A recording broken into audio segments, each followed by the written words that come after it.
amazing people who are trying to make a big change, right? And whenever you sit there and you're in there during the hardest times, and you're saying, man, our market cap's 4 million and Ethereum's making millions and millions of dollars on things that will never work.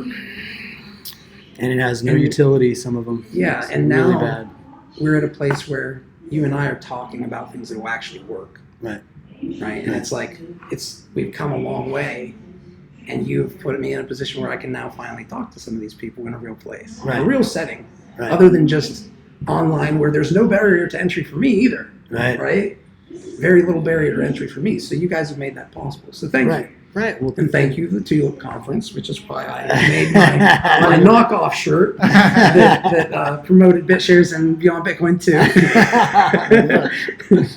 That's funny, man. So you have had a good experience at Tulip, though. Overall, like it's been amazing. You've definitely like connected with your people, and that's a big part of like, I come from marketing, advertising. I ran an agency. I've had startups. I'm definitely like, entrepreneurship is in my blood. I know no other way. And, I mentioned this to you and a lot of people in the industry notice that the ground is like falling beneath our feet because these new incentive models and the things that people talked about, you and Dan on your show 6 years ago, time frame, are happening now. Can you get some background on that way people? Well, my name is Steve Floyd. I run an agency called AXZM that is kind of mutated into Pioneer Digital, which is a like a digital PR focused agency for the crypto space. We don't do everything. We work with channel partners like Frank Lopez to produce explainer videos. We work with Jake Bryan of EOS Tribe to do white papers, and other people in even Fuzzy's network, like Frank, for example, that do different components of what would normally take a large agency, and that way we are able to operate like a large company, but we don't have the overhead, and we can keep our independence because we all like just running our own shit, which was the argument I was telling you before with the state. I want to have my own channel. I want to build up and that's okay too. Yeah. That's okay too, and that people the chaos of crypto is actually what I like because it values independence. EOS 42 came out with a great post that was based on a book, the Spider and the Starfish. We all know that. I told you it was a good book, Frank, and it kind of talks about how like if you cut a starfish in half, you get 2 starfishes. If you cut a starfish in 5 pieces, you get 5 starfishes. But if you cut the head off a spider, it just dies. And you see that happen with these big centralized organizations. As soon as like, Zuck was, getting grilled by our government, their freaking user base, like the engagement level tanked like 30-40%. It was already bad, but we can see that's MySpace 2.0 coming. And that's why Zuck was pulling out all his money. He knew that this was going to be disclosed, and he wants to get out from under that thing and try to integrate with what the next thing is. But he'll probably not be part of that because most of the Valley and people that actually know what he's about at this point won't ever let him in anything. And we're insulated from that because money would be the common denominator. And now we actually have new incentive models to subvert VC. Mm-hmm. So when I see that happening, I'm in. Are you saying that Mark Zuckerberg shorted Facebook? I think a lot of people knew that the Cambridge Analytica stuff was coming.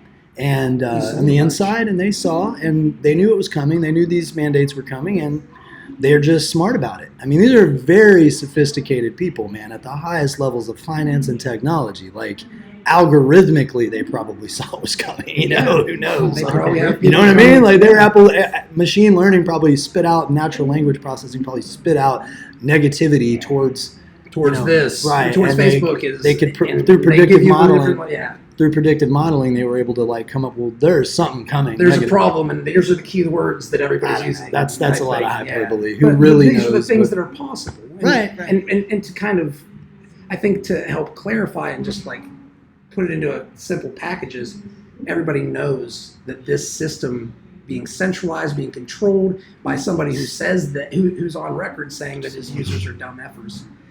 At what point do you think that platform is not going to fail? Like, it's going to, at some point in time, people are going to say, if we have something better, we're going there. And they have the resources to know when that data is showing that direction and that trend is coming. So it's speculation, but it's definitely something that's possible.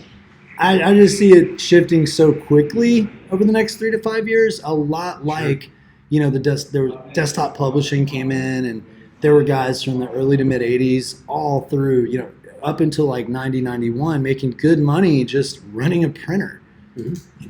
Really dumb shit that wasn't a big deal. And as soon as like Microsoft Windows came out, it completely subverted all those guys at their house and their small businesses needing that, because now it was in every home.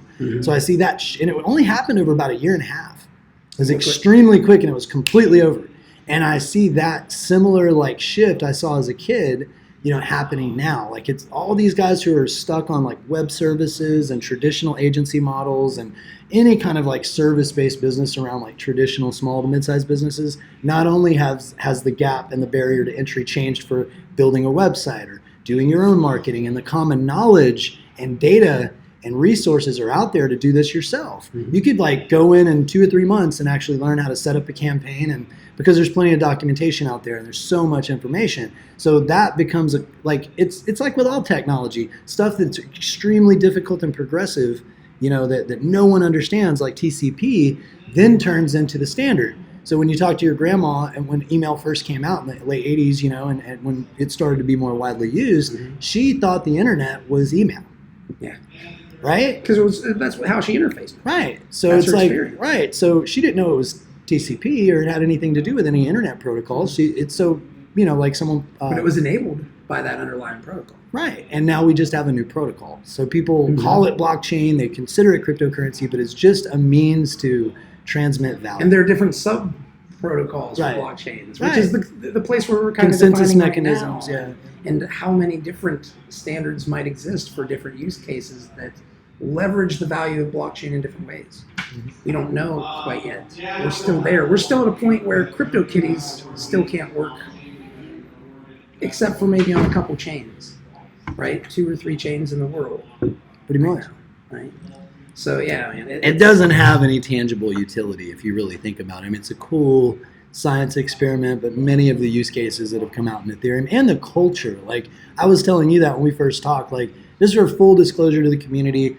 I had obviously, Fuzzy had picked up that I'd been studying DPoS and BitShares and the history, but there's layers of why insights that Dan and other people in this space have learned the hard way that Fuzzy's followed, that Justin has followed. And he specifically, like, as soon as he saw I'd kind of touched on that kind of esoteric layer, he stopped and just schooled me for like 5 or 6 hours one night and totally opened my mind to why the token distributions that he talks about and putting community first and all the things that no one understands what motivates Justin, but it's like he wants, he wants to create an environment where people can thrive.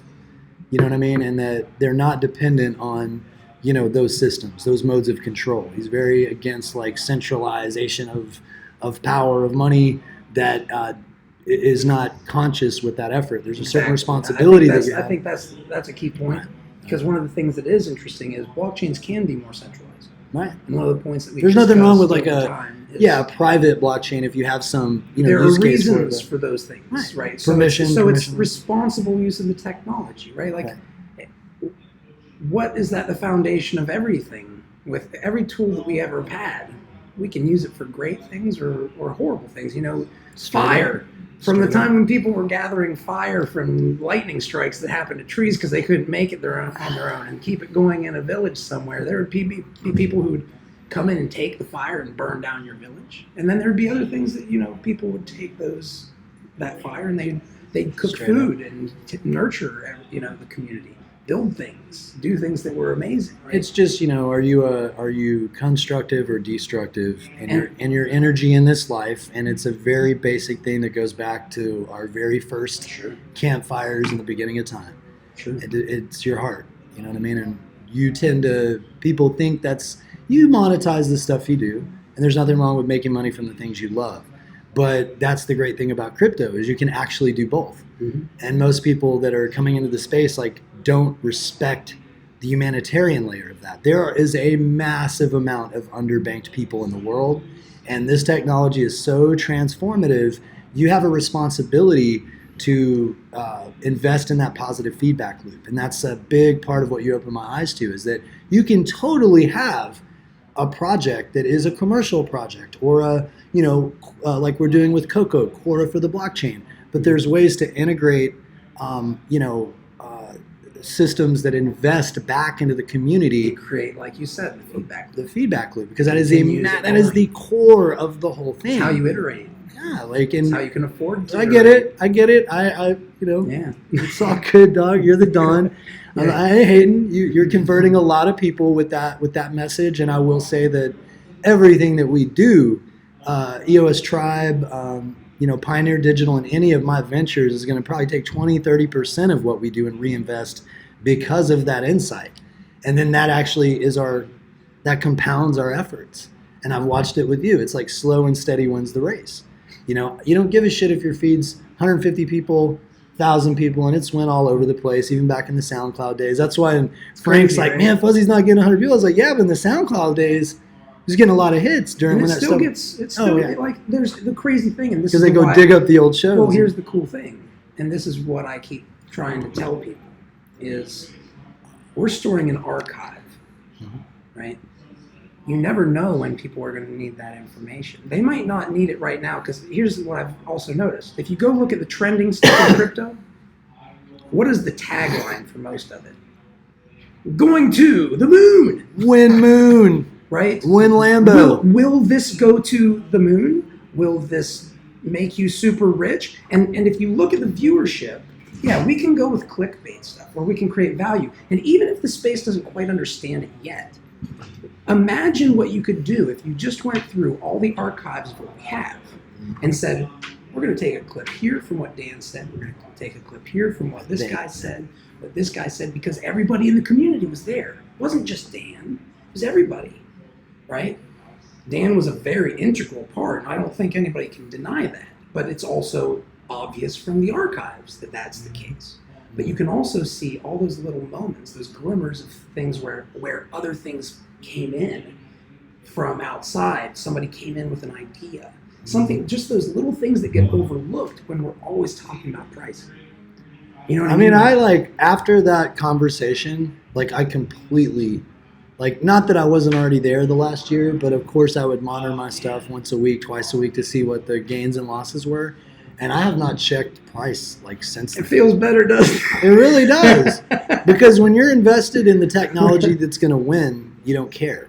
Yes. You know, if you got in it, whatever, and you're going to be in it for the next year or two, you'll be all right. And if you know that you can produce value with it. Right. If you know that you can produce value. Personally, you know what I mean? Then that's one thing you can control. Right? So that's why I always advocate, come on to the live shows and talk like you did. You came on, you talk about it, right? Other people will come on and talk about the different things they do, and it might not be popular at the time. Yeah. But I find that there are times when, man, there's a lot of views on this one video or on this one piece of audio that we've done. Why is that? And you go in and you see, like, oh, people are actually looking at this probably because of these reasons. That's why you need to learn search. Yeah. Because keywords dictate that stuff. It goes back to early information retrieval, which it's kind of funny because if you follow that technology in a weird way, distributed ledgers are kind of the amalgamation of that. Like if you look back to how queries are referenced and how they're stored in a database and all that stuff, those were the early proto foundations of lists. Yeah. And I come from search. I come from digital marketing. A big part of why I was able to drive success is because I understood how to rank websites, and what I saw in that industry, and this is nothing to take away from search. I mean, there's some brilliant minds in search marketing and digital marketing, but overall, I think the problem with a lot of marketing is it's disingenuous. They're just whitewashing a talking point for a commercial benefit. And I think that we're approaching an era where that's not going to work anymore. Mm-hmm. You completely, just like we're doing today, be who you are, say what you think, and people will support you for being genuine. And that's extremely important. It's one of the things that connected me with you is like we were almost instantaneously brothers, like fighting over like petty shit like brothers do, like having a lot of discussions, man. Yeah, like you know what I'm saying. That's the philosophical discussion, right. Thing. But you don't get that, and like that's where I knew I found my people. You know what I mean? I've been looking for my people. I've been looking for my tribe for That's the 15 tribe. years, man. You know what I'm saying? I really have. Like, I didn't feel like I found my tribe and what design and UX has become. I consider myself like a way more UX and design driven design strategy than I'll ever be a marketer. Marketers, there's a heart of a marketer that I don't have. You know what I'm saying? I just happen to be talented at it because I've been doing it a long time. You know but how it works. yeah, You but know how to I play the don't. game. So everyone knows I'm a fucking designer, dude. I'm a designer. I'm a front end developer at heart. Like that is where I started my career. I started in print and offset design in 1997. You know, I'm 42, 43 years old. You've had a minute to figure this Yeah, stuff you know what I'm out. saying? Like a long time. And I've been mentored. I give props every chance I get to Brian Key Sullivan of Big Design. If I could pay any homage to someone who's led from behind and give me real mentorship and meaningful mentorship in my career and helped me up and given me a hand up instead of a handout, it's Brian Sullivan, author of the Design Studio Method and organizer of Big Design Conference. Let me plug Big Design, which I will be presenting this year in September for the state of blockchain usability. And I might even invite you guys out to that too. I'm just saying. Just come. Yeah.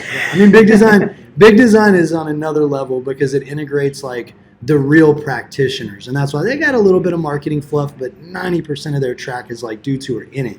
If you're really, really doing things like with usability, and that was part of my talk yesterday and why I've been pushing you so much to like, if we're going to drive adoption, Fuzzy, we have to focus on UX.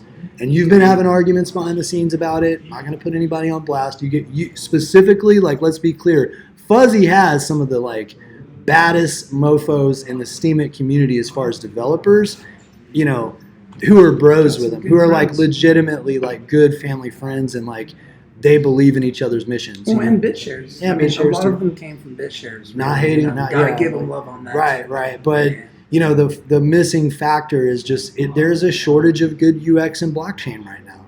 We all know why it. not? Because most UX people say, I can't build a good UX with this. Yeah. Because it doesn't work.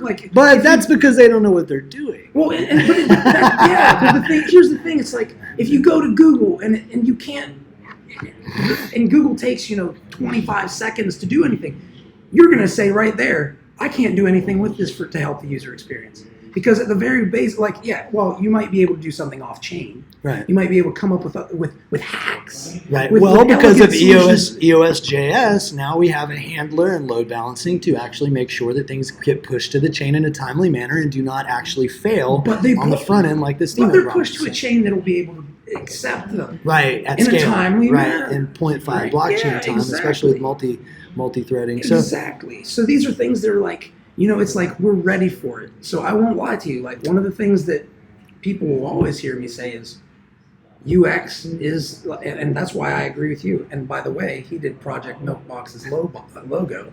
I did so much design for the community, dog. Oh, yeah, I realized I went to the conference and people were like wearing my shirts. Okay, my shirt designs. The portal came out. That logo, and I started to look around. I was like, damn, I've like designed half the shit. But it feels good, right? Yes. Because you didn't charge a dime for it, and I felt just like I did when I was like 17, 18, just figuring out how to use Photoshop. I played with it when I was a kid, but never had enough time. I was super poor, couldn't get a computer, and one of my friends owed me some money, and his homie actually, basically like jacked a bunch of stuff for me. He couldn't pay me back. And he gave me this really crappy computer that was just enough to like barely enough RAM. Yeah, to like do something on. I started playing with Photoshop, and that led me to a whole career within like a year. Because I've always been able to draw, and I was an artist. I'm an artist. But then I realized, yeah, that's great, but you're gonna be broke. Well, you know what I mean? Like that realization in your early 20s where you're like, I think a lot of angst with youth comes from that feeling of, especially now with the millennials, what am I going to do? Like, there's not enough opportunity, what? And that feeling is just part of life. I realized that in my older years. It's like you are resentful that you have the value and you know your value in your youth, but you don't have the experience, and you start to feel entitled to it because you know your potential, you know you can do it, but you just haven't done the work. And I tell people who want that to embrace that. Totally embrace that. Like here I am in the second stage. That's what you did, right? I'm in the second phase of my career. I've spoken at major conferences. I've managed a P&L. I've But sold wait, companies. it started with you playing around on a crappy computer that barely could work Photoshop. Right. How did that happen? Right. My friend owed me some money, and his friend didn't pay him back, and I ended up with a shitty. But what did you do? You sat there on that. Obviously, you learned it, which didn't take just one night. I know Photoshop enough to know how much goes into it and how much I don't know even. Yeah. So becoming an expert on that did not take you a little bit of effort. I always say I earned my MBA in the weeds. The academics don't like me because I have very relevant academic arguments that are at the highest levels of UC Berkeley, but I'm just a dude from Dallas. You know what I'm saying? Like straight up, I didn't even graduate college, dropped out. Like I've my dad was a heroin addict. My mom was an alcoholic. I came from an extremely dysfunctional family, like abject poverty. I should have been dead. But you got a computer with Photoshop on it that was shitty. Computer science is my jam. Like, I don't care if I'll ever be able to code calculus. I study C, I study C++, I study scheme and systems architecture, and I may not ever be able to code it at those guys' level, but just to know how it works. Just like you said, it's like, hey, I'll probably never be a programmer, but I'd love to know how the incentive models work and the mechanism design. And you'll learn things of value along the way. Right. And that's part of the journey. But Right. if you think you're never going to be friggin' afraid Never or stop feel learning. like that you're not good enough, that's a lie. You're always going to feel like that. Right. You're always going to feel like you're still could do more. Right, You could but still go further. You're always learning in life. And if you stop, you should question what you're doing. And that's what I started to do. That was why you're like, dude, what the fuck are you looked up some of the stuff like, what are you even doing over here, dude? Like, why are you fucking with us? You're like asking me, like, you're like, and Frank even said that in our first time we talked. What context? Which moment? The second conversation we had, not the 6-hour conversation, but like the hour conversation. We'll do it in like another 10 minutes. So basically what I realized is, you pointed this out. You said, and Frank said this, is like, dude, you already had a career. Like, you're good. Like, you could just ride off into the sunset with what you're doing. And why are you even fucking around over in this space? We got another 3 to 5 years of adoption.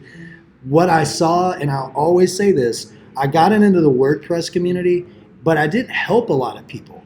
I just like used the plugins and figured it out and kind of like learned on WordPress and Drupal primarily. I actually started out with Joomla, but it was a port of Mambo. If you remember the very first content management system, and Joomla was a port of Mambo originally, but then the guys weren't updating the software. It was getting hacked, so they just like ported it over and called it Joomla. So it's Okay. So basically, like Joomla sucked. It was full of holes too. It was very procedural and hard to manage. And basically, I said, okay, WordPress is where it's at. But I came from the Joomla community, which was like super monetize every single component and plugin. You don't really give a lot of help. You like charge everybody for help, and it was that Microsoft mindset of that era that came into open source, right? Because that's just how it all worked. We didn't have all of us who were at the early part of the web didn't have any context of how it should work. And then and I watched guys who literally barely knew basic PHP and how to code a MySpace page become some of the biggest theme developers in the space, and they did it through a meritocracy. They helped everybody relentlessly. They designed stuff for people. They built stuff for people. They just value. And then you can't deny it. And then all of a sudden, like, they had this huge support system that insulated them, in that wave. And I was behind that wave. So my agency rode behind the wave, but as it started to dissipate, now we're flat in the water. And I'm just like every other, mid-market agency right now who's, struggling to make a good margin. The budgets aren't there. People just go get a Wix or, at the same time, you see the battleground changing. You see the fact that, like you said, the marketing is changing. The fact that all of it, reaching the out, incentive model, all of it. Like, if you could go, you're telling me if you could go market a small business for a $2,000 a month retainer, $3,000 a month retainer, do some local search for them, build them a website, some theme you got off Theme Forest and charge them like $3,000 for it, like all these guys do. That's just, the bottom's falling out by the way it's being, provided. How the provider operates and what they're using is always a way for me to see their fulfillment model. Can I go so far as to say I think that, and maybe you'll think I'm wrong, but maybe, just maybe, this is also why we're seeing all these tech giants going in the route that everybody's saying this is so Orwellian. They're trying to get all our data on everything because it's like we need all this data to figure out what the heck we're going to do to survive when this big change happens that we're seeing. Maybe.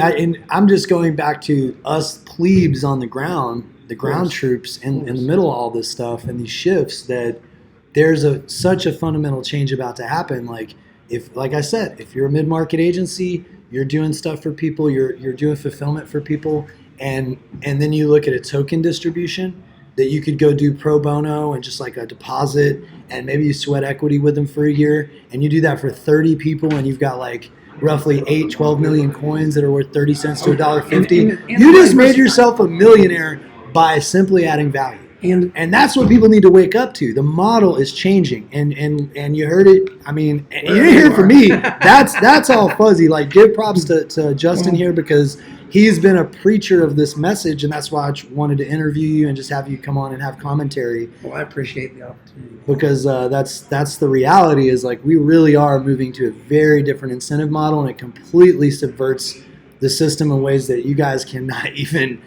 fathom right now. It's going to happen fast, right. Like over the next 8 to 12 years. It'll happen 3 to 5 where we're all using, where basically people don't know they're using a blockchain. Like a lot of people talk about. There's going to be steemits and variants pop up so dramatically that these, mutual aid societies are going to have, very specific missions and a monetization, their own entire motivational and mechanisms, right?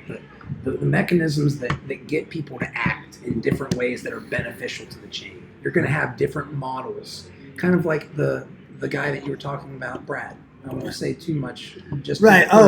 Dr. Brad Imler from American Pregnancy Association, a mission-minded dude. I've got a lot of love for Brad, but he wants to expand his mission to try to provide the guy in Uganda that's underbanked, that legitimately needs healthcare, help. What I'm saying? The use case for thinking about, that's just what comes to mind. That and Project Milkbox, right? Specific use cases that you build a guild.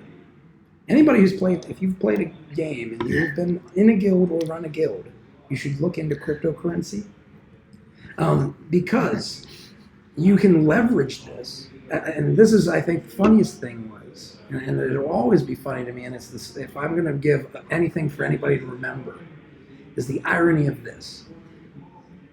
You've always heard the prior generations say, can you get that kid off that damn video game? He's not going to do anything valuable. But meanwhile, that kid, he or she, because she's are big gamers too, are training to beat monsters that are trying to harm a digital world. Yeah, pretty much. This is not a real world, but they still fight, and they create meaning in this simulation, right? That we call a video game. And when you can understand that, and you can create value within that, you realize, wait a second, these gamers are the next generation that's going to build all these guilds. Wait, we call them blockchains now? Yes, blockchains. Blockchain. Right, blockchain-based communities. It's a guild or blockchain now? It's like a guild, right? It's a group of people who can come together, and this is where mutual aid society. Yeah, because if if people say something is worth something, it is. Consensus is at the core of human nature. We arrive in a place of value by what we define as value. And we're innately collectively. Yeah, and we're innately tribal beings, and we value independence, and that will never change. It's the spirit of humanity. It's the spirit of a lot of animals on the planet. Like, they don't want to be boxed in. They don't want to be in a cage. Period. No free spirit, living, sentient being of all animals on this planet. Intentionally. From a a canid dog just evolved into our little lap dogs. From a hybrid that basically branched off into cats and dogs to a horse. I mean, go if you're in Texas, you've been around horses. You know what I'm saying? We've seen a few horses in Texas. Go build a relationship with a horse and tell me these animals have intelligence and a spirit too. Mm-hmm. The Indians knew that. That was all a big part of the motivation between our name, is we felt like decentralization and this movement, and the blockchain movement, was much bigger It's really at the heart of what we've been trying to figure out. I was saying on the other feed, we got lied to. You knew this, Justin, when we were kids.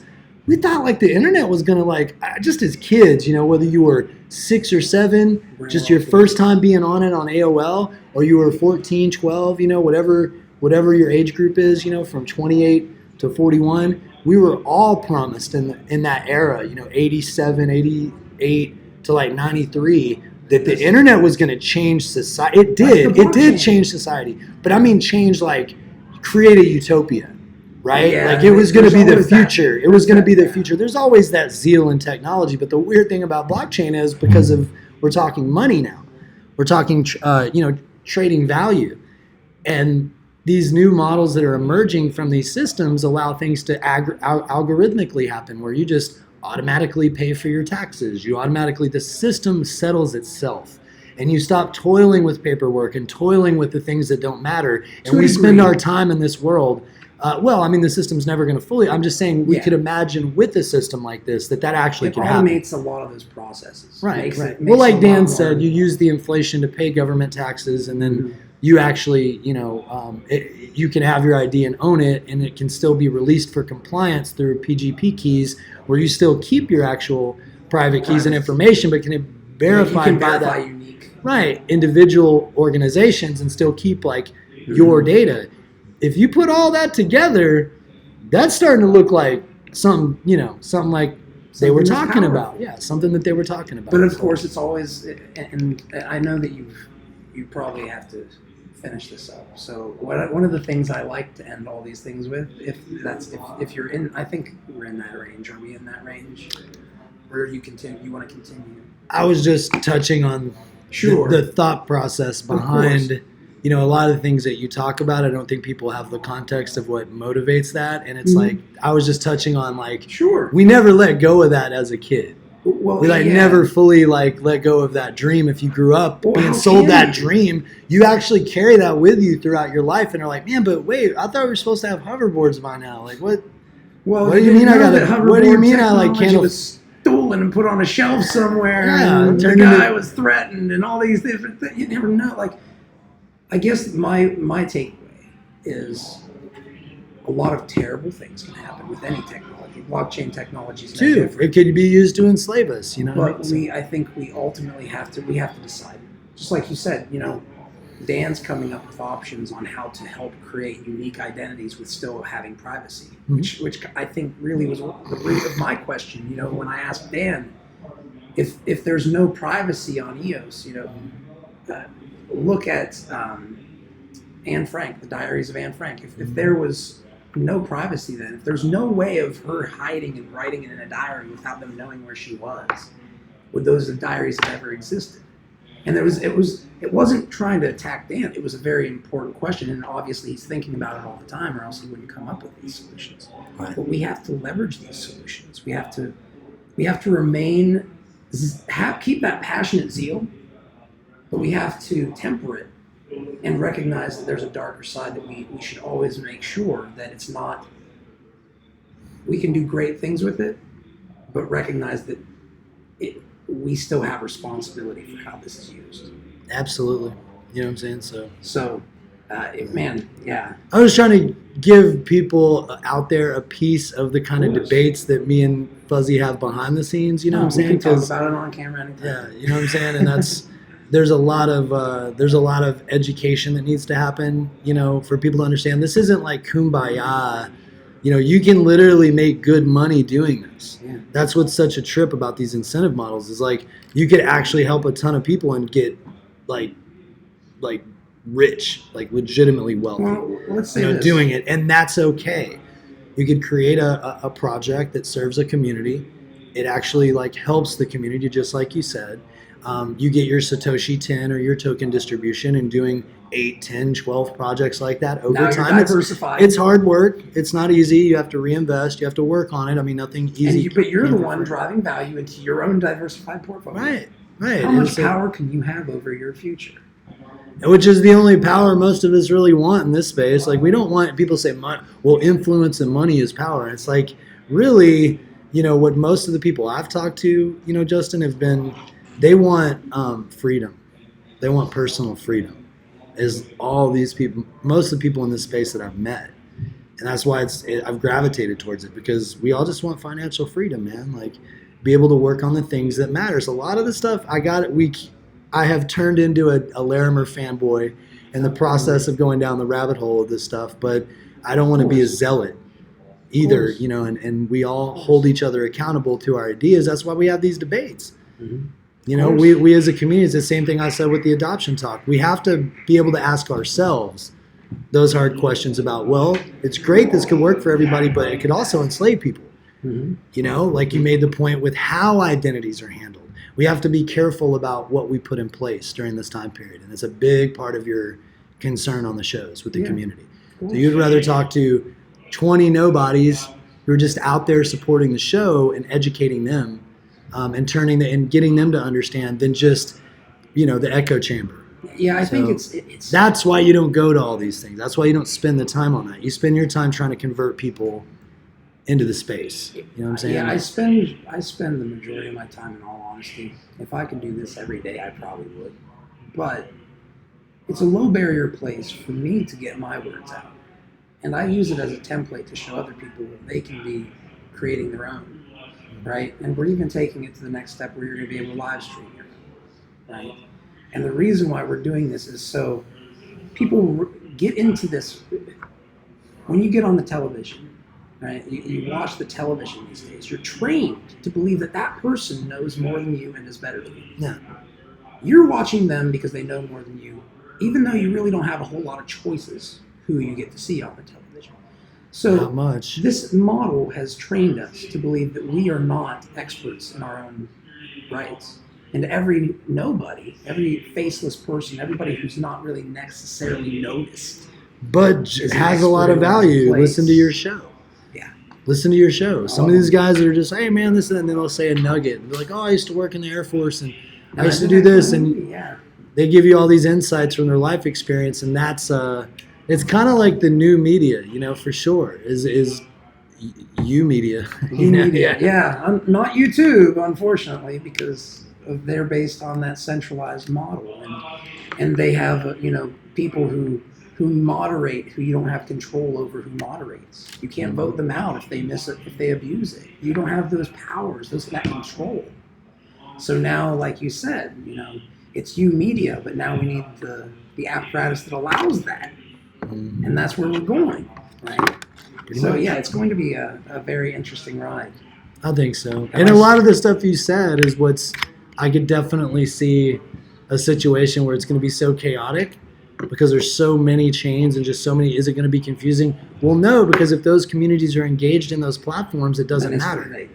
So if you've got 10,000 doctors on this one platform, but they're giving amazing advice and value, and then you've got another like 50,000 people, it's a relatively small network, but there's all this value being exchanged. It's irrelevant. It doesn't matter if there's 100,000 chains. If they can talk to each other and the communities are viable, it will support. And they can even work together, like we've done with BitShares and Steam, right? And the other mutual aid society chains. We can create coins that we give people that create value between the two chains. Right.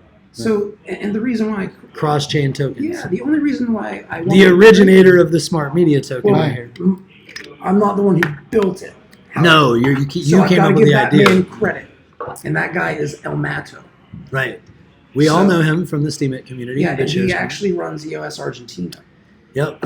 He's a good guy. And he helped me because we wanted to show people that it was possible. The best way, right? I'm not a marketer. Right. I'm suck at marketing. Well, that's why you know me. But what I do know is that we can show people. I can give you a dang token. You can say, this is valuable between both of these platforms.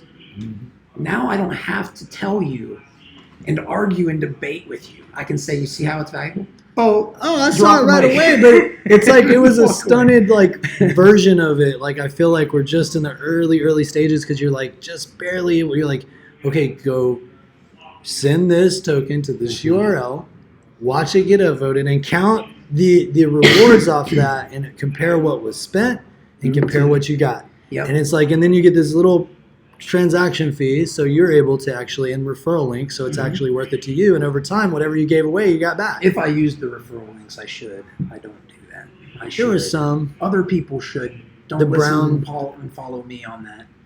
You don't want to use the referral links on. Yeah, I should. Don't you in your footers? I thought there was a referral link on the footers when they sign up to BitShares, right? I usually let people refer on their own and use the tokens and get people to refer. I'm talking about the actual referral link to BitShares when they sign up for their account. Because you can download, because what you're talking about, for those who are not familiar, you can go out, if I own a wallet and an account, I can give him a link with like an R question mark equals my account name. And when he clicks on that link and he downloads that BitShares wallet, now every trade he makes, up until the point that he creates a lifetime membership, will give me tokens if I have a lifetime membership. Right? So I can actually earn fees off of every transaction of all the people who I refer. And you're saying that you can use that and give that link out, Right. and along with these tokens. And you're 100% correct. Right. Well, I was just saying that it works for everybody. It creates an incentive model where For everybody. you're incentivized, the user's incentivized, and this is just like the early stages of that paradigm. Like we haven't even seen We're just fully getting what started. it Just could getting do. started. And I want to be right where that conversation is happening. That's why I'm trying to interview you. So with that said, we're going to bring on Carmel. Awesome. .io An and awesome project. I love Dan. I'm telling you, dude. I'll talk to that guy for hours. Yeah, absolutely. I go on the BP Summit here in like 30 minutes. I'm going to interview them and a few people, like little 10-minute batches, and then we'll flip. And then you'll just start interviewing people till I'm done, and then I'll probably come back and talk shit with you more. But with that said, Justin Fondrist, official Fuzzy, the one and only. We all love you, Fuzzy. Thank you for everything you do for the community, man. Like, you're a good dude. A lot of people. Thank you guys for supporting it. Absolutely. I have to have a bunch of sappy, crazy bastards who will support me for me to get anything done, because I can't get it all done on my own. That's for sure. So thank you to you guys. Yeah, for making absolutely. it Press that awesome. button when you're ready. Which one?